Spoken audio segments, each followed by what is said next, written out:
Tänään ollaan Pornaisissa Mill Safarilla ja ollaan testaamassa jytkyä panssarivaunua. Tervetuloa mukaan! Eli meillä on täällä niinku toisen maailmansodan aikaisia kuorma-autoja paljon ja sitten on näitä kylmän sodan aikaisia kuorma-autoja ja panssarivaunuja. Näillä ihmiset pääsee itse ajaa näin kylmän sodan aikaisen kalustolla. Missä sinulla lähti idea tähän koko panssarivaunuun, tähän sotakaluston hommaan? Kyllä se ihan niin autoharrastukset on lähtenyt, että offroadin harrastukset ei ole sen kummempaa sotilastaustaa muuta kuin normaali varusmiespalvelus. Niin kuin offroadissa ne käyttää aika paljon just noita kuorma-autoja. Joo, ensin me käytiin kyllä maastureilla, mutta sitten se meni tuohon kuorma-autopuoleen ja sitten alettiin järjestää näitä tapahtumia täällä. Joo. 25 vuotta on nyt järjestetty tapahtumia täällä. 10 vuotta ihan päätyönä sitten. Meillä on paljon jo näissä elokuvissa ollut ajoneuvoja, esimerkiksi Louhimiehen tuntemattomassa ja sitten tässä Helanderin Sisu-elokuvassa meillä oli kaikki ajoneuvot. Ja tämä tuntemattomassa ehkä kuuluisin auto on tämä ambulanssi, joka syttyy palaa siinä. Tämähän on jo 37 vuonna tullut Lahden VPK:n paloautoksi. Kahdessa tuntematon sotilaselokuvassa, eli siinä Molbergin keskimmäisen Louhimiehen uusimmassa näyttelee saman roolin, kun tämä syttyy palaa ja menee ojaan. Vaurioituksen ihan aidosti? Ei, elokuvissa usein käytetään esimerkiksi nestekaasuja ja kuvataan vain 10 sekunnin pätkiä, niin silleen selviää se auto elokuvassa toiselle. Mutta ojaan menoon, niin menikö se lommoille? Puskuri meni vähän vinoon. Ei sen kummin. Pääsit peltitöihin? Niin. Oma armeijan aikaan meillä oli tankkitunnistuskokeita. Me piti tunnistaa eri kalustoa, sotilaskalustoa. Ja muistan, että toikin oli siellä. Tuolla on metässä, tuo on järeä vehe tuolla. Tuo siis menee semmoinen reitti, mitä pääsee ajan näillä vehkeellä. Ja sitten kun se on oikeasti kunnon mutaliejureitti, niin siinä on jotain fiilistä, että pääsee offin makuun. Täällä on näitä rynnäkköpanssarivaunuja. On siis työpaikakaan aikoinaan ollut tykypäivillä täällä ja ajoin viimeksi tommosella vehkeellä. Sä et ole enää töissä? En ole enää töissä. Minä olen Kelantuilla nykyään. Tää on joku miehistökuljetusvaunu. Ei se voi olla miehistökuljetusvaunu, jos siinä on piippu katolla. Niin, se on joku rynnäkköpanssarivaunu. No miten siinä vaiheessa tulee lennossa mielipide? Minä nyt ajattelen, että se jokaiselle, ketkä tässä istuu, niin tässä kun istutaan, niin tosta pystyy katsoa tähystä. Mietkö sä tämmöisen sisässä ja joku rupeaa tulittaa sieltä, niin siinä vaan lähitiikää. Tästä ne kattoo pihat. Jokaisella on tähystysikkuna. Saaks niitä konekivääripiipu? Onko siinä paikka tossa? Tiedätkö, että sen saa avattua ja siitä saa piipu työnnettyä? Pa. Siinä on turbo tossa. Onko siellä Holsteini? Analysoidaan pikkasen moottoria. T04 ahdin. Työkoneahdin. Nämä on jotenkin niin mielenkiintoisia nämä vehkeet. Nämä on niin askeettisia, mutta samalla taas niin semmosia järeitä jytkyjä vehkeet. Siellä on perinteistä telakuorma-autoa. Tää taitaa olla aika raakille. Käy kattoo että nähdäänkö me tonne sisällä. Ahaa, siellä on penkkiä ja näissä on, tiedätkö kuinka on näissä? Näissä on Mersu, onko se OM 603 varmaan. Eikö 606 näissä olisi myös käytetty, vai 603? Kuitenkin Mersu turbomoottoreita, 6-mukisi. Erittäin hyviä koneita autoprojektiin viritykseen. Varsinkin 606, tietää.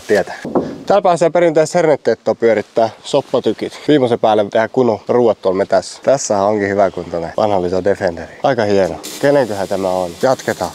Täällä pystyy tehdä tiehankkeita. Totta kai riippuu hankkeen koosta, että onko se kannattavaa lähteä tekemään. Tiedätkö, mökkipolkuhankkeita varmasti pystyy tekemään. Pivut eteen taakse, vähän niin kuin tankissakin. Hieno peli. Työkone. Tässä on sodan-aikaista kuorma-autoa rivissä. Mietitkö, tällaista pitää lähteä tekemään jotain, niin se on kaikki tehtävä itse. Kaikki pitää vääntää itse pellistä, jos tämmöisessä niin hajoaa jotain. Menee tää putki täältä. Eikö tässä joku tankki? Eikö se ole häkäpönttö? Se on häkäpönttö. Niin onkin. Turn against them. Make a regular gangster out of them.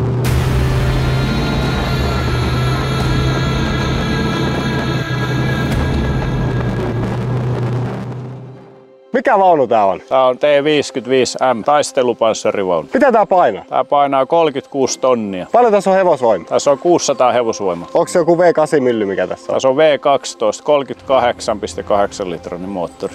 Oi morjens. Tässä nähdään sen rakennet, aika hienoa tekniikkaa 30-luvulta, että tässä on kannen yläpuolessa nokka-akselit, 4-venttiilikansi, täys alumiinia lohkoa myöten, kuivasumppu öljyvoitelu, että ihan tommoista kilpatekniikkaa 30. Kyllä.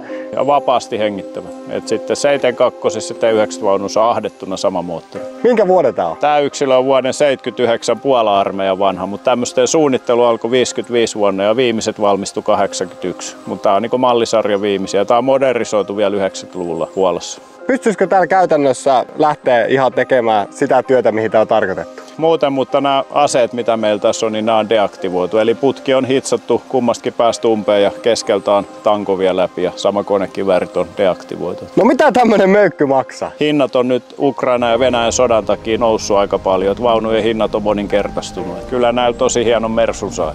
No pitäisikö sitä lähteä pikkasen koittamaan? Voisin kokeilla.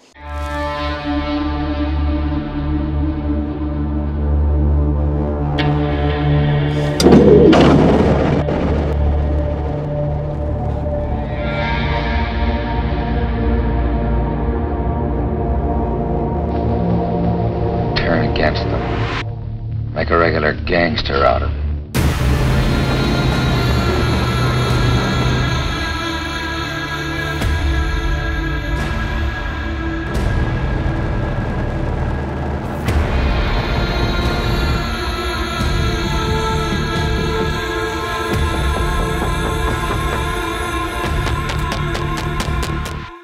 Sä oot näin siellä, ja sit kun sä kuvat GoProlla alaspäin, niin siellä näkyy vaan munat siitä videosta. Ja kun ne kaikki hallintalaitteet on vähän niinku, sun pitää työntää kädet sinne pitkälle ja vähän niinku sieltä näe, missä ne kädet sohlaa siellä. Kädet kiinni siellä tangossa. Käytännössä tangot, mistä vetää eteen taakse. Sit siinä on kaasupoliin ihan, tiedätkö, jalkakaasu. Siellä on ihan normin vaihteisto ja kytkin oli siellä. Eli käytännössä, jos osaat autolla ajaa, niin osaat ajaa tankillakin. No minkälaiset fiilikset sinulle tuli tosta? No ihan jees. Ihan jees. No on se aika rouheita. Oh. Kun ei tämmöstä näe missä. Ei. Mutta onks meillä aika laittaa tää homma purkki? Otahan tää tiliseurantaa. Palataan seuraavalla videolla. Katsotaan mitä rouheita konetta ajetaan seuraavaksi. Moro. Moi.